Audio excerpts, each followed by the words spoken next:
Hello दोस्तों, स्वागत है आपका हमारे यूट्यूब चैनल एम के रेस स्टडी पे। उम्मीद करते हैं सभी लोग स्वस्थ होंगे, बेहतर होंगे और आप सबकी तैयारी अच्छे से चल रही होगी। आज हम लोग डिस्कस करेंगे ईवीएस पर्यावरण अध्ययन।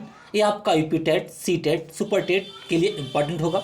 आज हम लोग डिस्कस करेंगे क्लास 2 थ्योरी एंड क्वेश्चन के साथ। सब अभी हम लोग थ्योरी कंप्लीट कर रहे हैं, उसके बाद में क्वेश्चन कंप्लीट करेंगे। शुरू करते हैं दोस्तों आज की क्लास। वायुमंडल की संरचना, स्ट्रक्चर ऑफ द एटमॉस्फेयर। ठीक है, वायुमंडल किसे कहते हैं? हम लोग जो रहते हैं, वायु का मतलब होता है वायुमंडल, यानी कि पृथ्वी के चारों ओर जो वायु जो हमें घेरे रहती है, वायु का जो आवरण होता है, उसे ही हम वायुमंडल कहते हैं। वायुमंडल में कितनी परतें पाई जाती हैं? वायुमंडल में 5 परतें पाई जाती हैं और इसमें बहुत सारी गैसें पाई जाती हैं, उनको हम लोग डिस्कस करेंगे। वायुमंडल में 5 परतें, 5 लेयर्स में डिवाइड है। पृथ्वी की सतह से आरंभ होती है। ये कौन कौन सी हैं? देखिए, ये आपकी है पृथ्वी। पृथ्वी के ऊपर है क्षोभ मंडल, फिर समताप मंडल, फिर मध्यमंडल, फिर वायुमंडल, फिर बहिर्मंडल। इस टाइप से आपकी परतें बटी होती हैं, डिवाइड होती हैं। ये डायग्राम यहाँ पे देखिए, यह है आपकी पृथ्वी। इसके ऊपर क्षोभ मंडल, फिर समताप मंडल, इस टाइप से डिवाइड है। ठीक है, क्षोभ मंडल की जो ऊंचाई होती है, ये कितनी होती है, इसको आगे डिस्कस करेंगे। क्षोभ मंडल, समताप मंडल, मध्यमंडल, वायुमंडल और बहिर्मंडल। पृथ्वी के जो वायुमंडल में जो होता है 5 परतें पाई जाती हैं। इसको इंग्लिश में भी याद रखना, क्योंकि कभी कभी इस हिंदी में नहीं देते हैं तो इंग्लिश में पूछ देते हैं। ट्रोपोस्फीयर का मतलब होता है क्षोभ मंडल, स्ट्रेटोस्फीयर का मतलब होता है समताप मंडल, मीजोस्फीयर, मी से मध्य। ठीक है, थर्मोस्फीयर, थर्मो से ताप। ठीक है, थर्मोस्फीयर क्या होता है? बाह्य वायुमंडल। थर्मोस्फीयर बाह्य वायुमंडल। और एक्सो का मतलब होता है बहिर्मंडल, एक्सोस्फीयर बहिर्मंडल। राइट, क्षोभ मंडल। अब हम लोग डिस्कस करेंगे क्षोभ मंडल ट्रोपोस्फीयर। यह जो होती है 13 किलोमीटर, पृथ्वी से 13 किलोमीटर की ऊंचाई तक ये परत पाई जाती है। इसमें जो होता है क्या, जिसमें हम लोग वायु सांस लेते हैं, ये इसी परत से लेते हैं, क्षोभ मंडल से लेते हैं। यह परत वायुमंडल की सबसे महत्वपूर्ण परत है। इसकी औसत ऊंचाई 13 किलोमीटर है। हम इसी मंडल में मौजूद वायु में सांस लेते हैं, यानी कि क्षोभ मंडल में जो वायु मौजूद है, हम लोग उसी वायु में सांस लेते हैं। मौसम की लगभग सभी घटनाएं, मौसम की जो घटनाएं होती हैं किस परत में होती हैं? मौसम संबंधी घटनाएं क्षोभ मंडल में। कौन कौन सी? वर्षा, कोहरा, आंधी, तूफान, ओलावर्षण इसी परत के अंदर होते हैं। अगर आपसे पूछा जाए मौसम संबंधी घटनाएं किस परत में होती हैं, तो आपको ध्यान रखना है ये क्षोभ मंडल में। किसमें? यह क्षोभ मंडल। अब हम देखते हैं समताप मंडल, स्ट्रेटोस्फीयर। क्षोभ मंडल के ऊपर का भाग समताप मंडल कहलाता है। क्षोभ मंडल के ऊपर जो होती है, ये आपकी क्षोभ है, तो इसके ऊपर है समताप, स्ट्रेटोस्फीयर। ठीक है, क्षोभ मंडल के ऊपर का भाग समताप मंडल कहलाता है। यह लगभग 50 किलोमीटर की ऊंचाई तक फैला होता है।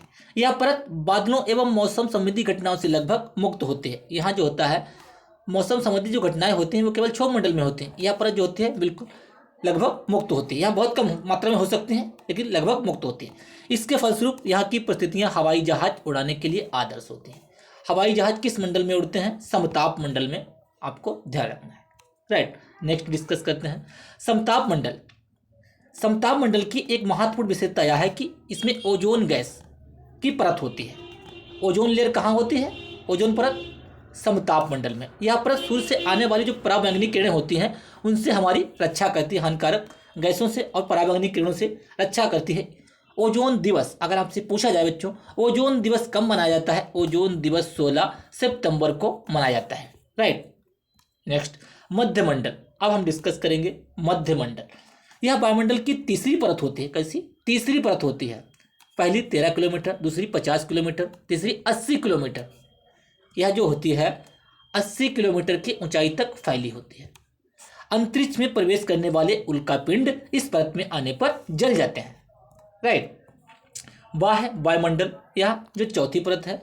बाह्य वायुमंडल में बढ़ती ऊंचाई के साथ तापमान अत्यधिक तीव्रता से बढ़ता है। यानी कि ऊंचाई बढ़ेगी तो तापमान बढ़ेगा।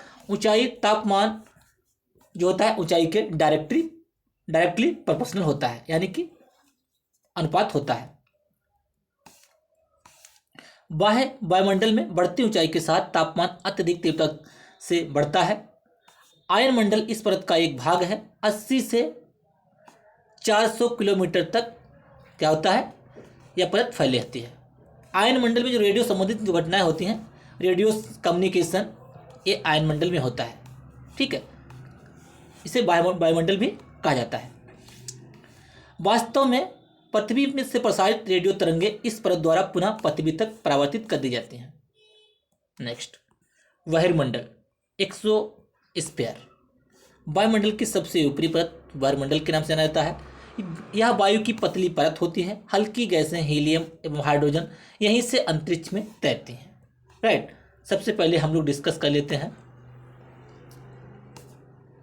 वायुमंडल में कौन कौन सी गैसें पाई जाती हैं। वायुमंडल में कौन सी गैसें और उनकी मात्रा। वायुमंडल में जो होता है nitrogen, oxygen, carbon dioxide,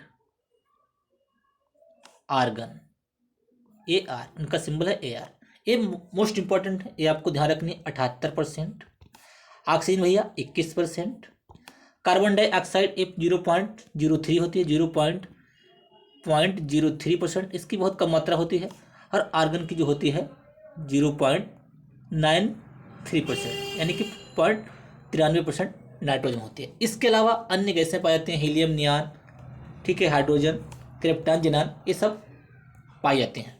right, सबसे अधिक मात्रा में नाइट्रोजन 78%, ऑक्सीजन 21%, आर्गन 0.93% और कार्बन डाइऑक्साइड 0.03%। ये बातें आपको ध्यान रखनी मोस्ट इंपॉर्टेंट है।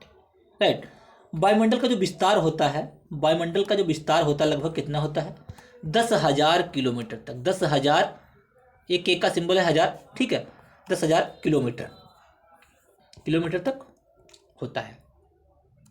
नाइट्रोजन, ठीक है, वायुमंडल में नाइट्रोजन की उपस्थिति के कारण ही वायुदाब, नाइट्रोजन जो होता है वायुमंडल में जो होता है, नाइट्रोजन की उपस्थिति के कारण ही वायुदाब पवनों की शक्ति तथा प्रकाश के परावर्तन का आभास होता है। यानी कि पवनों, वायुदाब पवनों और परावर्तन, प्रकाश के परावर्तन का आभास होता है इसी के कारण। ठीक है, और पौधे जो होते हैं, नाइट्रोजन जो होती है, नाइट्रोजन के बारे में हम लोग डिस्कस कर रहे थे। नाइट्रोजन जो होती है पेड़ पौधों, जो पेड़ पौधे जो होते हैं, पेड़ पौधों को जो होती है नाइट्रोजन में प्रोटीन प्राप्त होती है, प्रोटीन का निर्माण होता है। नाइट्रोजन से पेड़ पौधों में प्रोटीन का निर्माण होता है, जो भोजन के मुख्य घटक हैं। ठीक है, प्रोटीन जो होता है भोजन के मुख्य घटक हैं। ठीक है, इसके अलावा ऑक्सीजन के बारे में सभी को मालूम होगा। ऑक्सीजन क्या होती है बच्चों, दोस्तों क्या होता है, देखिए ऑक्सीजन जो होते हैं, हम लोग ऑक्सीजन को ग्रहण करते हैं, हम लोग ऑक्सीजन को ग्रहण करते हैं, और पेड़ पौधे जो होते हैं, पेड़ पौधे ऑक्सीजन छोड़ते हैं। ठीक है, पेड़ पौधे, हम लोग कार्बन डाइऑक्साइड छोड़ते हैं, पेड़ पौधे कार्बन डाइऑक्साइड ग्रहण करते हैं। राइट, हम लोग ऑक्सीजन ग्रहण करते हैं, पेड़ पौधे ऑक्सीजन छोड़ते हैं। राइट, आर्गन, आर्गन कैसी गैस है, आर्गन जो है अक्रिय गैस है।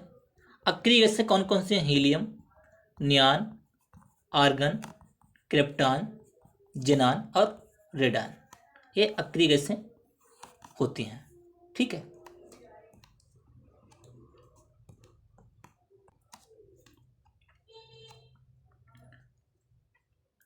हाइड्रोजन, हाइड्रोजन जो होती है सबसे हल्की गैस कौन सी है, अगर आपसे पूछा जाए दोस्तों, तो सबसे हल्की गैस है हाइड्रोजन, H2। राइट, नेक्स्ट, सौर मंडल। अब हम लोग डिस्कस करेंगे सौर मंडल। सौर मंडल किसको कहा जाता है भैया, सौर मंडल जो होता है ये सूर्य के चारों ओर जो होते हैं, एक सूर्य है, सूर्य के चारों ओर जो ग्रह होते हैं, ये सौरमंडल कहलाते हैं। ठीक है, ये सौरमंडल कहलाते हैं।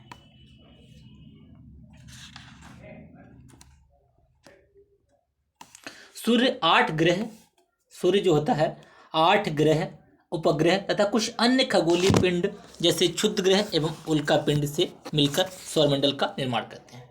देखिए, सूर्य होता है, 8 ग्रह होते हैं, उपग्रह होते हैं, अब खगोलीय पिंड होते हैं, क्षुद्र ग्रह एवं उल्का पिंड से मिलकर ये सौरमंडल बनता है। सूर्य, सूर्य जो होता है सौरमंडल के केंद्र में स्थित है। यह बहुत बड़ा एवं अत्यधिक गर्म गैसों से बना है। सूर्य जो होता है सौरमंडल के लिए प्रकाश उष्मा का एकमात्र स्रोत है। यानी कि सूर्य से हमें क्या मिलता है? प्रकाश मिलता है, सबको पता होगा, और हमें हीट मिलती है, यानी कि उष्मा मिलती है। सूर्य पृथ्वी से लगभग 15 करोड़ किलोमीटर, सूर्य जो है पृथ्वी से लगभग 15 करोड़ किलोमीटर दूर है। कितना है? 15 करोड़ किलोमीटर। प्रकाश की गति कितनी होती है भैया? प्रकाश की गति होती है 3 × 10⁸ मीटर प्रति सेकेंड, यानी कि यह लगभग 3 लाख किलोमीटर प्रति सेकेंड, इसको यही कहते हैं, राइट। इस गति से प्रकाश जो चलता है पृथ्वी तक पहुंचने में 8 मिनट का समय लगता है। 8 मिनट 56 सेकेंड। कितना? 8 मिनट 56 सेकेंड लगता है। इस गति से प्रकाश चलेगा तब पृथ्वी पर पहुंच पाएगा 3 × 10⁸ मीटर प्रति सेकेंड की गति से, राइट। सूर्य क्या होता है? सूर्य की ऊर्जा जो होती है, सूर्य की जो होता है, सूर्य की जो होती है हाइड्रोजन और हीलियम, ठीक है, हाइड्रोजन और हीलियम के कारण, ठीक है, हाइड्रोजन और हीलियम परमाणुओं के कारण सूर्य की ऊर्जा होती है। सूर्य अपने अक्ष पर पूरब से पश्चिम की ओर परिभ्रमण करता है। और पॉइंट, सूर्य जो होता है अपने अक्ष पर पूरब से पश्चिम की ओर, कैसे? पूरब से पश्चिम की ओर परिभ्रमण करता है। पूरब से पश्चिम की ओर, इस टाइप से पूरब से पश्चिम की ओर परिभ्रमण करता है। ये बातें आपको ध्यान रखनी है। 8 मिनट 16 सेकेंड मैंने बताया था, 8 मिनट 16 सेकेंड में जो है प्रकाश जो है पृथ्वी तक पहुंचता है। प्रकाश नापने की प्रकाश वर्ष नापने की इकाई क्या होती है? प्रकाश वर्ष किसमें मापा जाता है? प्रकाश वर्ष की मापने की सबसे बड़ी इकाई जो होती है पारसेक होती है। प्रकाश वर्ष यानी कि दूरी मापने की सबसे बड़ी इकाई पारसेक होती है। सूर्य के प्रकाश द्वारा एक वर्ष में चली गई दूरी को प्रकाश वर्ष कहते हैं। क्या कहते हैं? प्रकाश वर्ष कहते हैं। दूरी मापने की सबसे बड़ी इकाई क्या होती है? पारसेक होती है, ठीक है, पारसेक। ग्रह के बारे में अब लोग हम डिस्कस करेंगे। हमारे सौरमंडल में कितने ग्रह भैया हैं? हमारे सौरमंडल में 8 ग्रह हैं। कौन कौन से? बुध, शुक्र, पृथ्वी, मंगल। हमारे सौरमंडल में 8 ग्रह हैं। कौन कौन से हैं? ये सूर्य है, ग्रह चारों ओर इसके चक्कर लगाते हैं। कौन कौन से? बुध, शुक्र, ये इसी क्रम में है, सूर्य के सबसे नजदीक। बुध, शुक्र, पृथ्वी, बुध, शुक्र, सूर्य हो गया, बुध, शुक्र, पृथ्वी, मंगल, बृहस्पति, शनि, अरुण, वरुण, ठीक है। ये 8 ग्रह होते हैं। ये सौरमंडल में 8 ग्रह मौजूद होते हैं। ये सूर्य के चारों ओर चक्कर लगाते हैं, दीर्घ वृत्ताकार कक्षा में फैले हुए हैं। बुध सूर्य से सबसे नजदीक है। खगोलीय पिंड तथा प्लूटो बौने ग्रह कहे जाते हैं। खगोलीय पिंड 2003 EB 313 सीरियस तथा प्लूटो बौने ग्रह कहे जाते हैं, राइट। बुध सबसे नजदीक है सूर्य के। बुध ग्रह सौरमंडल के 8 ग्रहों में से सबसे छोटा व सूर्य के सबसे निकटतम ग्रह है। इसका परिक्रमण काल 88 दिन होता है। कितना भैया? 88 दिन होता है। शुक्र अब दूसरा ग्रह है। शुक्र पृथ्वी का सबसे निकटतम और सौरमंडल का सबसे गर्म ग्रह। देखिए, सबसे पहले क्या होता है? सूर्य होता है, फिर शुक्र होता है, बुध, सूर्य, फिर बुध, फिर शुक्र, फिर पृथ्वी। इसलिए कहा गया कि शुक्र जो है पृथ्वी का सबसे निकटतम और सौरमंडल का सबसे गर्म ग्रह है। बुध जो है सूर्य के सबसे पास में है, लेकिन ये सबसे गर्म नहीं होता है, सबसे गर्म होता है शुक्र। ठीक है, ये ध्यान रखना है। शुक्र पृथ्वी का सबसे निकटतम और सौरमंडल का सबसे गर्म ग्रह है। वीनस प्लेनेट को यह नाम प्रेम और सुंदरता की देवी रोमन देवी के नाम पर दिया गया है। शुक्र ग्रह जो है चंद्रमा के बाद रात के समय आकाश में सबसे अधिक चमकीला ग्रह है। इस ग्रह को पृथ्वी की बहन भी कहा जाता है, क्योंकि इसका द्रव्यमान व आकार पृथ्वी के आकार के लगभग बराबर है। इसे शुक्र को सांझ का तारा और भोर का तारा भी कहा जाता है। क्या कहता है? सांझ का तारा और भोर का तारा भी शुक्र को कहा जाता है। ये आप लोग ध्यान रखिएगा। ठीक है, शाम का तारा और भोर का तारा कहा जाता है। शुक्र का कोई उपग्रह नहीं है। शुक्र का कोई उपग्रह नहीं है। इसको पृथ्वी की बहन कहा जाता है। ठीक है, प्यार एवं सुंदरता की देवी कहा जाता है। प्यार एवं सुंदरता की देवी कहा जाता है, ये लिखा हुआ है यहाँ पे, सुंदरता की देवी कहा जाता है। ठीक है, नेक्स्ट पृथ्वी के बारे में हम लोग अब डिस्कस करेंगे। पृथ्वी जिस पे हम लोग रहते हैं। पृथ्वी सौरमंडल का एकमात्र ग्रह है जहां जीवन है। सबको पता है पृथ्वी जो है सौरमंडल का एकमात्र ग्रह है जहां सब लोग रहते हैं, यहाँ जीवन है। ठीक है, यहाँ जीवन है, बिल्कुल करेक्ट बात है। ठीक है, यह जो होता है सूर्य से दूरी से तीसरा तथा आकार की दृष्टि से पांचवा ग्रह है। देखो, सूर्य, बुध हो गया, शुक्र हो गया, पृथ्वी। दूरी से यह तीसरा है, लेकिन आकार के हिसाब से पांचवा। ठीक है, आकार के हिसाब से पांचवा सबसे बड़ा ग्रह है। सूर्य से दूरी के हिसाब से पृथ्वी से तीसरा ग्रह है एवं आकार में यह पांचवा सबसे बड़ा ग्रह है। यह ध्रुवों के पास थोड़ी चपटी हो, या ध्रुव जो होते हैं, ध्रुव होते हैं ये ध्रुव बोले जाते हैं, उत्तरी ध्रुव और दक्षिण ध्रुव।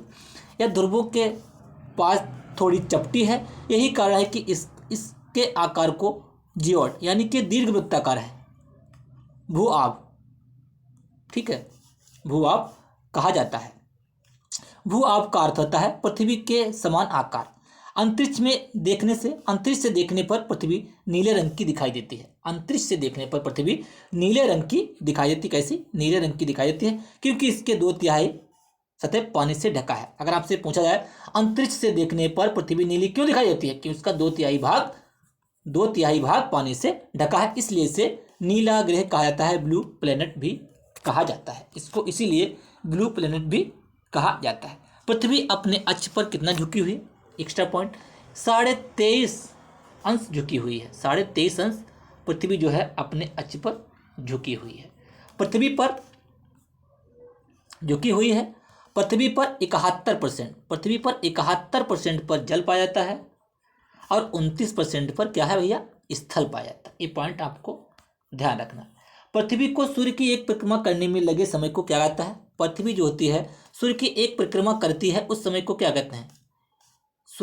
पृथ्वी जो होती है सूर्य की एक परिक्रमा करती है, उस समय को क्या कहते हैं? उस समय को सौर वर्ष कहा जाता है। क्या कहता है? सौर वर्ष कहा जाता है।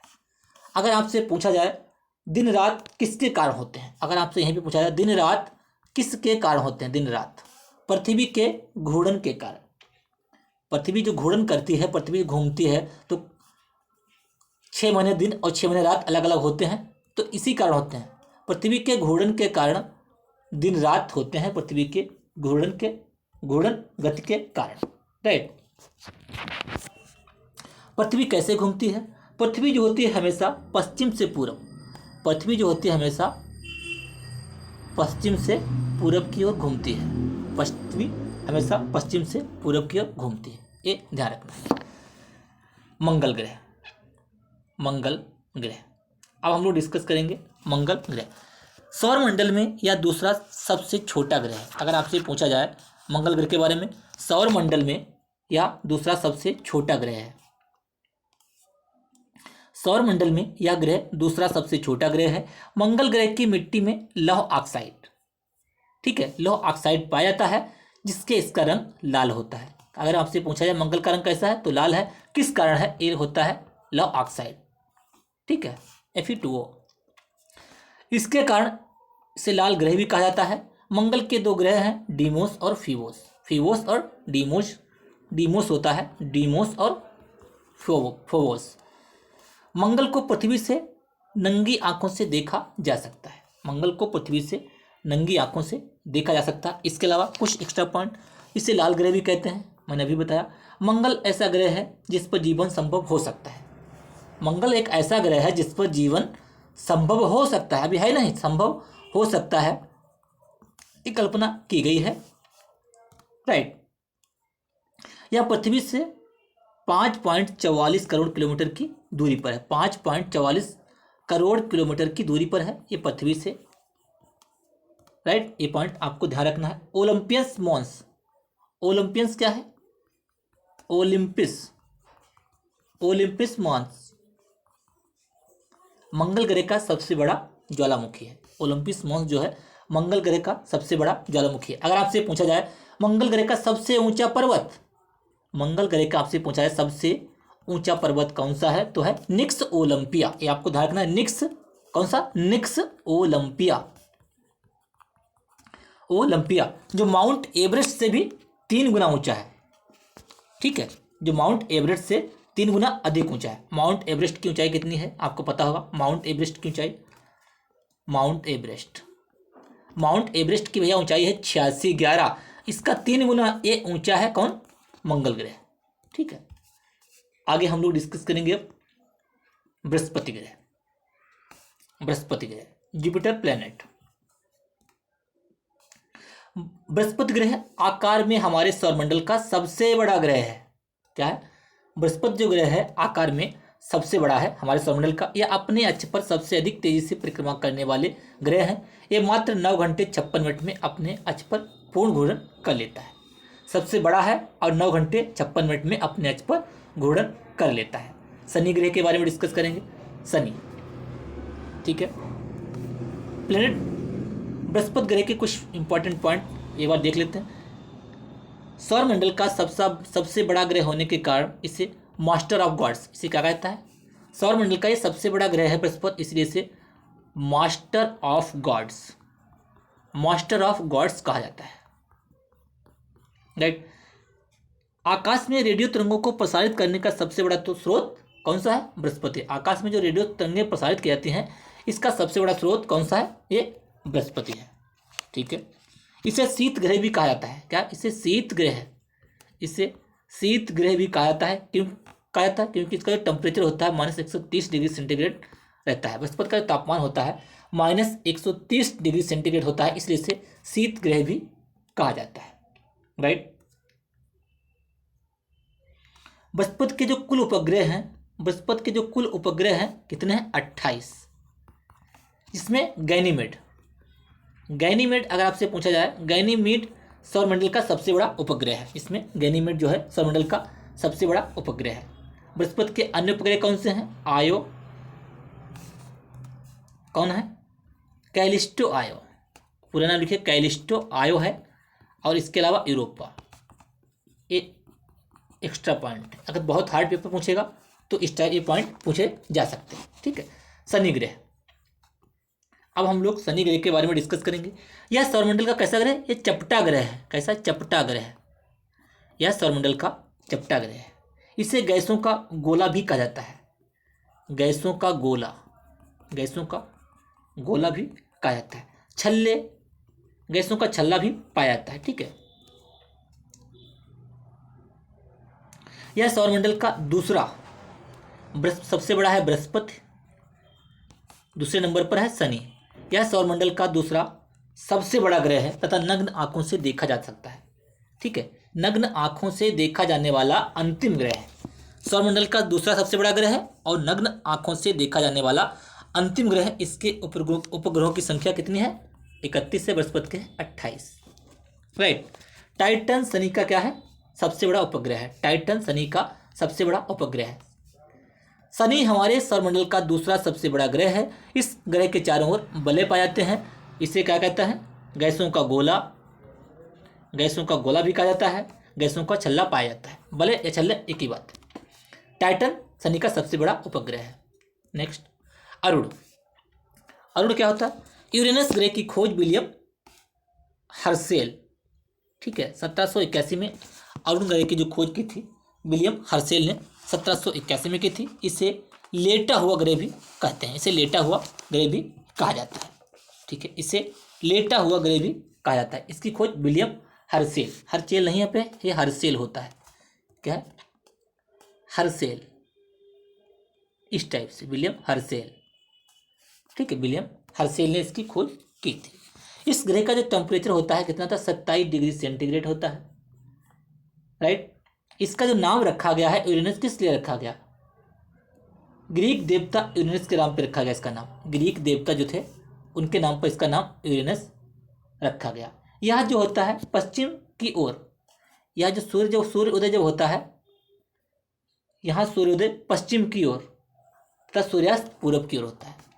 यहाँ जो क्या होता है, यहाँ जो होता है जब सूर्य उदय होता है, सूर्य उदय पश्चिम की ओर होता है और अस्त किधर होता है, अस्त पूरब की होता है। बाकी सूर्य पूरब की ओर उदय होता है, अस्त पश्चिम की ओर होता है, उल्टा है यहाँ पे। ठीक है, ये बातें आपको ध्यान रखनी है। इसे लेटा हुआ ग्रह भी कहा जाता है, इसे लेटा हुआ ग्रह भी कहा जाता है। राइट। वरुण, अब हम लोग डिस्कस करेंगे वरुण, नेपच्यून। नेपच्यून जो होता है हमारे सौरमंडल का सूर्य से दूरी के अनुसार सबसे दूर का ग्रह है। बुध, शुक्र, पृथ्वी, मंगल, हमने डायग्राम बनाया था, ये सूर्य है। बुध, शुक्र, पृथ्वी, मंगल, बृहस्पति, शनि, अरुण, वरुण। वरुण क्या है, ये लास्ट ग्रह है, सबसे दूर का ग्रह है, यह सबसे ठंडा ग्रह है। कैसा है, सबसे ठंडा ग्रह। और आपसे पूछे शीत ग्रह किसे कहा जाता है, शीत ग्रह बृहस्पति को कहा जाता है, क्योंकि यहाँ पे टेम्परेचर -130 डिग्री सेंटीग्रेड है। लेकिन सबसे ठंडा ग्रह कौन सा है, ये है वरुण। ठीक है, कौन सा, वरुण। उपग्रह, उपग्रह, चंद्रमा। चंद्रमा किसका उपग्रह है, चंद्रमा जो है पृथ्वी का उपग्रह है। पृथ्वी का उपग्रह है चंद्रमा, एकमात्र उपग्रह पृथ्वी का चंद्रमा। हमारी पृथ्वी के पास केवल एक उपग्रह है चंद्रमा। इसका व्यास पृथ्वी के व्यास के केवल 1/4 है। पृथ्वी से चंद्रमा की दूरी लगभग 3,84,400 किलोमीटर है। 3,84,400 किलोमीटर है। चंद्रमा जो होता है पृथ्वी का एक चक्कर लगभग 27 दिन में पूरा करता है। नील आर्मस्ट्रांग पहले व्यक्ति थे जिन्होंने 21 जुलाई 1969 को सबसे पहले चंद्रमा पर की सतह पर कदम रखा था। अगर आपसे पूछा जाए चंद्रमा की सतह पर सबसे पहले कदम किसने रखा था, तो है वो नील आर्मस्ट्रांग। ठीक है, चंद्रमा पृथ्वी का चक्कर लगभग 27 दिन में पूरा करता है। राइट, ये पॉइंट आपको ध्यान रखना है। नेक्स्ट, क्षुद्र ग्रह। क्षुद्र ग्रह कहाँ पाए जाते हैं, मैंने बताया था सूर्य है ये, बुध, शुक्र, पृथ्वी, मंगल, बृहस्पति, शनि, अरुण, वरुण। मंगल और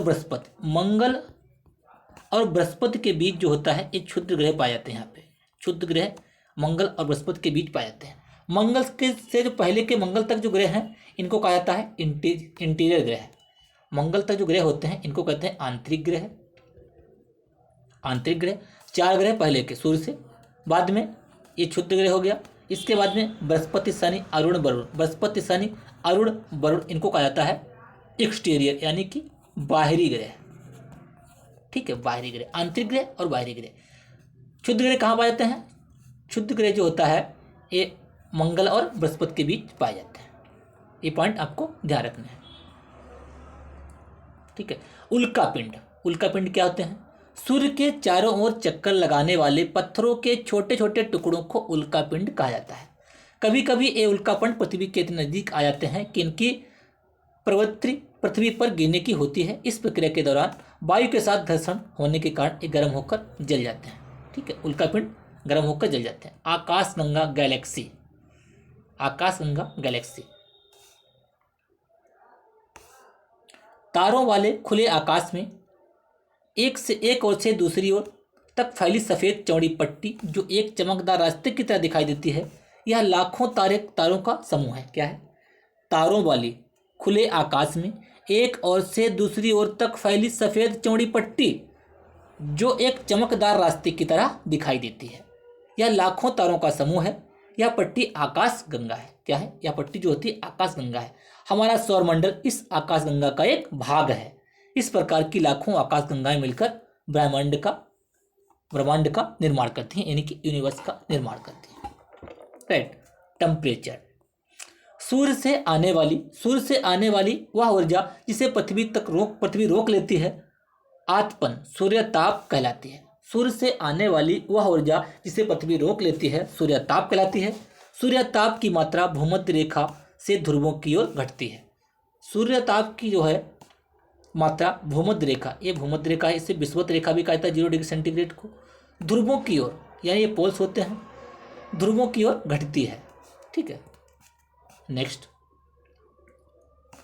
पृथ्वी सूर्य की ऊर्जा के भाग का केवल एक भाग 2 अरबवां ही प्राप्त करती है। पृथ्वी जो होती है सूर्य की ऊर्जा के भाग, जितनी सूर्य की ऊर्जा होती है उसका केवल एक भाग 2 अरबवां ही प्राप्त करती है। राइट। तापमान को मापने की इकाई, तापमान को मापने की मानक इकाई डिग्री सेल्सियस है। इसका आविष्कार एंडर्स सेल्सियस ने किया था। सेल्सियस पैमाने पर जल जो है 0 डिग्री सेल्सियस पर जमता है, यानी कि जल कितने में जमता है, 0 डिग्री सेंटीग्रेड पर बर्फ बन जाती है। ठीक है। और 100 डिग्री सेंटीग्रेड पर उबलता है। जल 0 डिग्री सेंटीग्रेड पर बर्फ और 100 डिग्री सेंटीग्रेड पर उबलता है।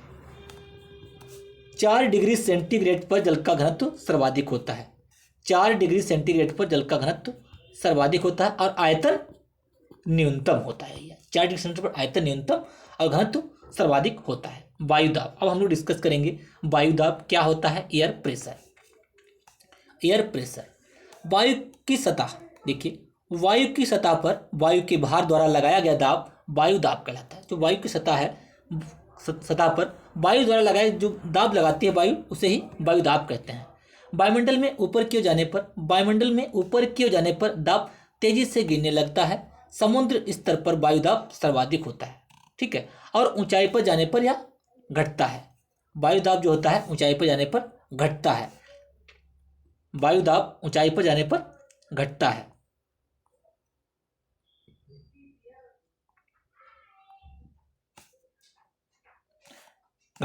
वायुदाब का क्षैतिज वितरण किसी स्थान पर उपस्थित वायु के ताप द्वारा प्रभावित होता है।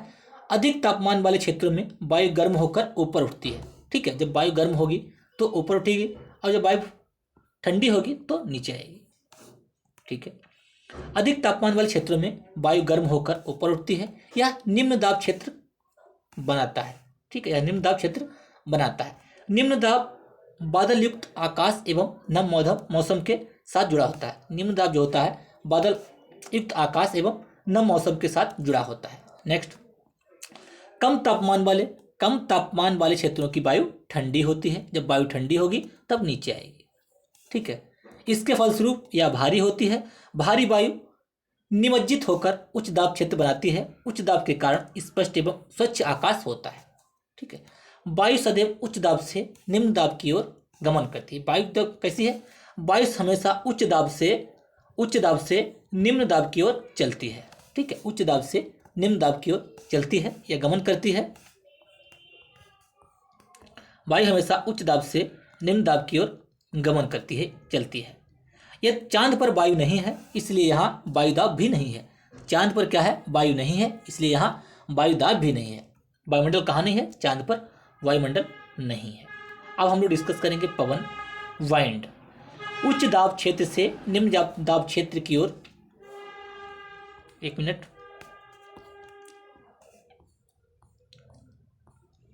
पवन।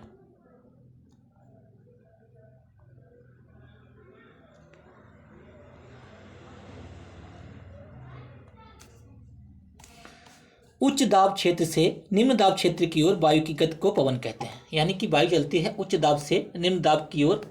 उच्च दाब हाई प्रेशर, लो प्रेशर से लो प्रेशर की तरफ चलेगी, इसे कहेंगे वायु, पवन, इसे कहेंगे पवन। वायु की गति को हम पवन कहते हैं। पवन का नाम उसके आने की दिशा के आधार पर निर्धारित होता है। पवन का जो नाम है उसके आने की दिशा के आधार पर निर्धारित होता है। उदाहरण के लिए पश्चिम से आने वाली पवन को पश्चिम पछुआ पवन कहते हैं, पश्चिमी पछुआ पवन कहते हैं। राइट। नेक्स्ट, पवन को मुख्यतः 3 प्रकारों में डिवाइड किया गया है। पवन को मुख्यतः 3 प्रकारों में डिवाइड किया गया है। स्थायी पवनें, मौसमी पवनें, स्थानीय पवनें। स्थायी पवनें क्या होती हैं, व्यापारिक पश्चिमी एवं पूर्वी पवनें स्थायी पवनें होती हैं। कैसी? व्यापारिक पश्चिमी एवं पूर्वी पवनें जो होती हैं स्थायी पवनें हैं। ये वर्ष भर लगातार निश्चित दिशा में चलती रहती हैं, यानी कि जो वर्ष भर निश्चित दिशा में चलती रहती हैं क्या होती हैं? स्थायी पवनें होती हैं, पश्चिमी और पूर्वी। राइट। इसके अलावा मौसमी पवनें जो मौसम में चलती हैं भाई, उनको कहेंगे मौसमी पवनें। ये पवनें विभिन्न अपनी दिशा बदलती रहती हैं। उदाहरण के लिए भारत में मानसूनी पवनें, मानसून के हिसाब से जो पवनें चलती हैं उन्हें मौसमी पवनें कहते हैं और इनकी डायरेक्शन बदलती रहती है। स्थानीय पवनें, ये पवनें किसी छोटे क्षेत्र में वर्ष या दिन के किसी विशेष समय में चलती हैं। उदाहरण के लिए स्थल एवं समुद्र की ओर। ठीक है। स्थानीय पवनें स्थान के अकॉर्डिंग चलती हैं, स्थानीय पवनें। आर्द्रता किसे कहते हैं? मॉइस्चर। जब जल पृथ्वी एवं विभिन्न जलाशयों में वाष्पित होता है, जल क्या होता है? जल जो होता है, जब जल पृथ्वी एवं विभिन्न जलाशयों में वाष्पित होता है, यानी कि वाष्प बनकर उड़ता है, तो यह जलवाष्प बन जाता है। क्या बन जाता है? जलवाष्प बन जाता है। जल जो होता है वाष्प बनकर उड़ता है तो जलवाष्प बन जाता है। वायु में किसी भी समय जलवाष्प की मात्रा को आर्द्रता कहते हैं। जलवाष्प में जो छोटी छोटी बूंदें होती हैं, ओस गिरती है, ये जलवाष्प के थ्रू ही गिरती है। ठीक है। आर्द्रता कहते हैं। जब वायु में जलवाष्प की मात्रा अधिक हो जाती है, जब वायु में जलवाष्प की मात्रा अधिक हो जाती है,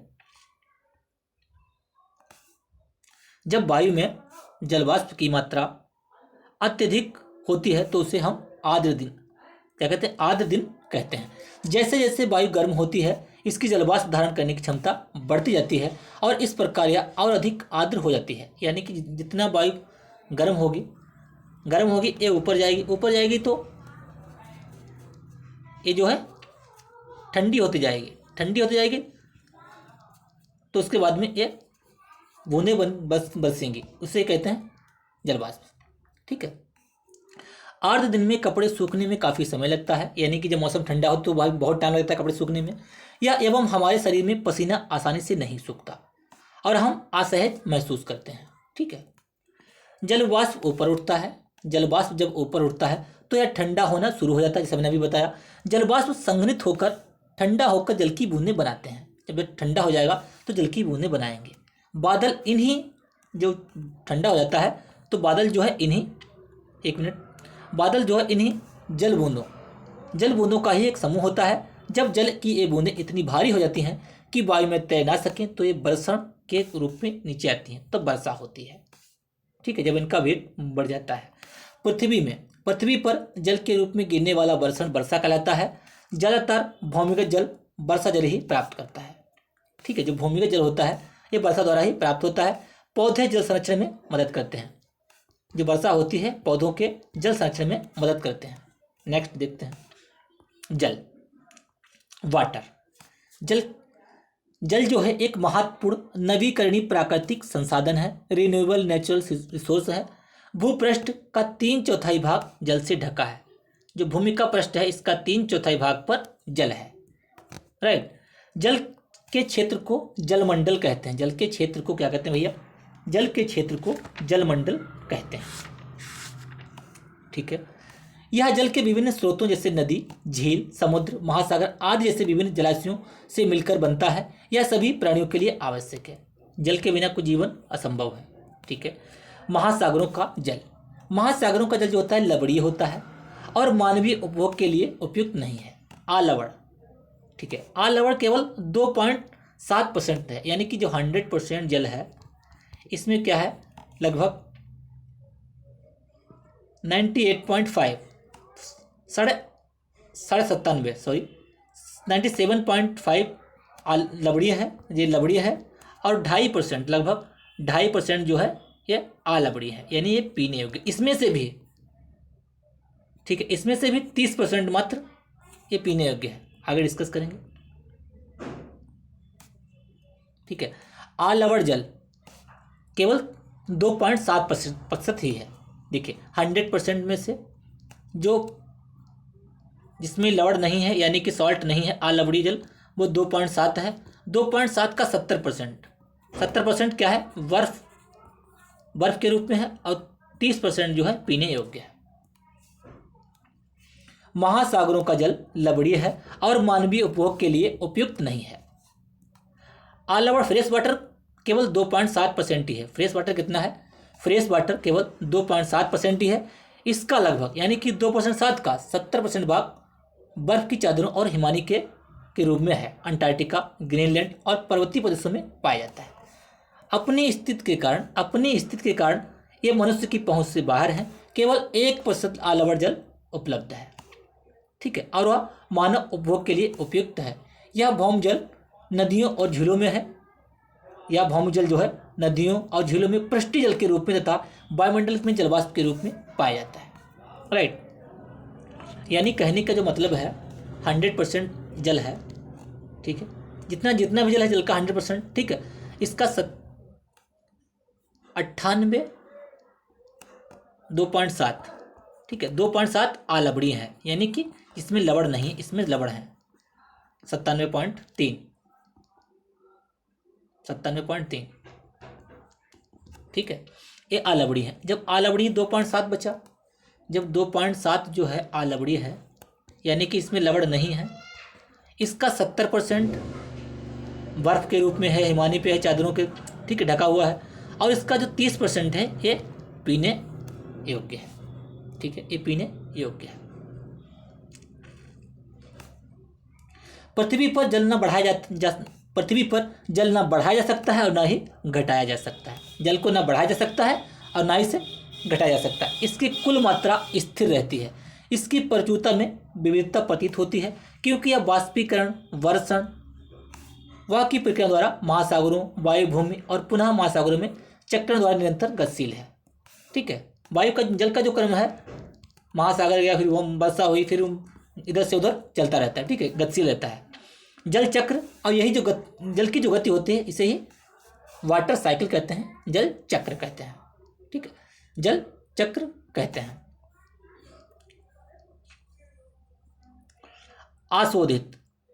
आशोधित या आंशिक रूप से शोधित वाहन, आशोधित या आंशिक रूप से शोधित वाहित मल, कृषि रसायनों का विसर्जन और जल निकायों में औद्योगिक बहिस्राव जल के प्रमुख संदूषक यानी कि प्रदूषक हैं, ठीक है। इनमें शामिल नाइट्रेट धातुएं और पीड़कनाशी जल को प्रदूषित करते हैं। ये सब क्या है, जल को प्रदूषित करते हैं। Next, globe. अब हम लोग ग्लोब कल डिस्कस करेंगे। आज के लिए इतना ही काफ़ी है। उम्मीद करते हैं क्लास सबको पसंद आई होगी। क्लास को लाइक कीजिए, शेयर कीजिए, चैनल को सब्सक्राइब कर लीजिए और बेल आइकन दबा लीजिए, जिससे कि मैं जो वीडियो अपलोड करूं आपको प्रॉपर नोटिफिकेशन मिलता रहे। कल हम लोग डिस्कस करेंगे ग्लोब में अक्षांश रेखाएं, देशांतर रेखाएं, इन सब के बारे में डिस्कस करेंगे। क्लास को लाइक शेयर करना ना भूलें। धन्यवाद।